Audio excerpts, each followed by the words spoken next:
C'est un sommet axé sur les droits de l'homme en Afrique, avec un accent particulier sur les droits des femmes.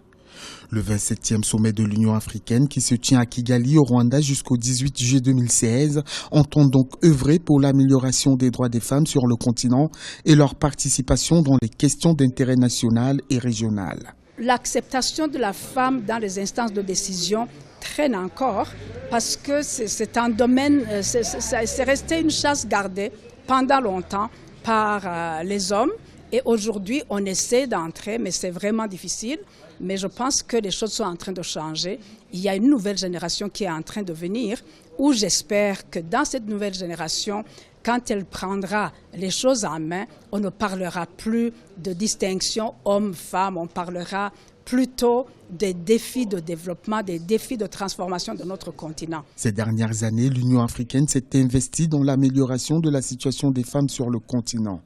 Elle a nommé une envoyée spéciale chargée des femmes, de paix et de la sécurité en Afrique. En 2003, l'organisation continentale a réaffirmé son engagement au principe de l'égalité entre les hommes et les femmes en élisant 5 femmes commissaires et autant d'hommes. Mais si la question du genre et des droits des femmes meuble ce 27e sommet de l'Union africaine, c'est surtout parce que certaines mesures ne sont toujours pas ratifiées par plusieurs pays.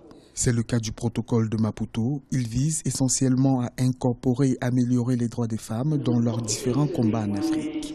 Nos pays ont fait des progrès au plan des textes, au niveau des lois, mais il est question de passer de la parole à l'acte. Nous ne trouvons pas normal qu'en 2016, qu'il n'y ait que 5 pays qui ont donné un rapport sur le protocole de Maputo, sur les 54.